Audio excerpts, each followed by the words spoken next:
परेशान क्यों हो रहा है भाई? तेरी गाड़ी अंदर ले आ, उस पर रख ले जा। अरे बाबूजी मैं ले जाऊंगा, आप परेशान मत हो। ठीक है ठीक है। बाबूजी सुनिए बाबूजी। अरे क्या बात है, बोल। बाबूजी ये 2000 रुपये मिले आपके कबाड़ से। ये 2000 रुपये? ये मेरे पैसे यहाँ कैसे आएंगे? ये तो मुझे पता नहीं, आपके कबाड़ में मिले हैं तो आपके ही होंगे। ठीक है, लाओ दो।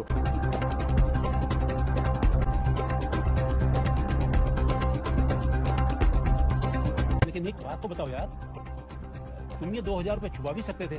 ये कबाड़ तुम्हारा 200-400 का होगा ये, लेकिन 2000 रुपये तुम्हारे पास सीधे आ रहे थे। अरे बाबूजी कैसी बातें करते हो, चोर थोड़े हो। अरे मेहनत से कमाता खाता हूँ, अपना परिवार चलाता हूँ।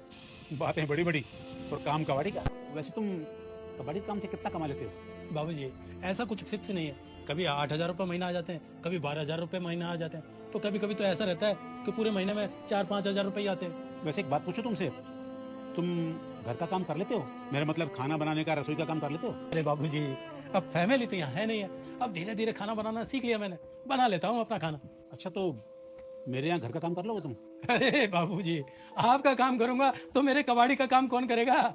नहीं, मेरा कहने का मतलब यह है कि तुम कबाड़ी के काम से 10,000 रुपये कमा लेते हो, लेकिन मैं तुम्हें घर के काम के लिए 20,000 रुपये दूंगा। उसमें रहना खाना ये सब फ्री होगा। तुम्हारे 20,000 तो वैसे पूरे बच जाएंगे। बाबूजी ये तो मेरे लिए बहुत अच्छा रहेगा, लेकिन ये क्या बोलते हैं वो ऑफर ये आप ऑफर मुझे क्यों दे रहे? अरे 20,000 रुपये में तो आपको कोई अच्छा रसोईया मिल जाएगा, बहुत बढ़िया खाना बनाएगा, फिर ये मुझे क्यों दे रहे हैं ऑफर? भाई काम करने वाले तो बहुत मिल जाएंगे, लेकिन मुझे एक ईमानदार आदमी चाहिए, तुम्हारे जैसा ईमानदार। अब तुमने बताओ 2,000 रुपये वापस मुझे दे दिए। अरे तुम्हारी जगह कोई और होता तो 2,000 लेके चलता बनता। जैसे मेरे पास एक लड़का काम करता है, एक नंबर का बेईमान है।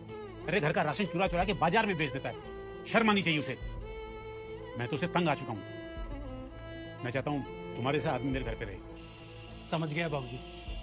बाबूजी एक बात पूछूं, आप यहाँ अकेले ही रहते हैं, फैमिली नहीं रहती? अब फैमिली का क्या बताऊं, वाइफ तो 5 साल पहले गुजर चुकी है और बेटा बहू वो विदेश में सेटल हो चुके हैं और मैं 1 साल पहले रिटायर हो चुका हूँ। अब मुझे बेटे बहू के पास विदेश जाना अच्छा नहीं लगता। तुम तो जानते हो अपना देश ही अच्छा लगता है और मैं यहाँ अकेला हूँ। समझ गया बाबूजी, मैं पूरी ईमानदारी से आपके घर का काम करूंगा। अरे आपकी वजह से मेरे बच्चे पढ़ लिख जाएंगे और घर में 2 पैसे भी बच जाएंगे बाबूजी।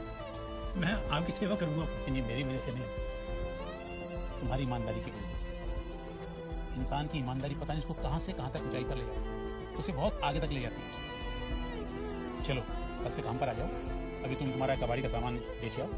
ठीक है? ठीक है बाबूजी, ठीक।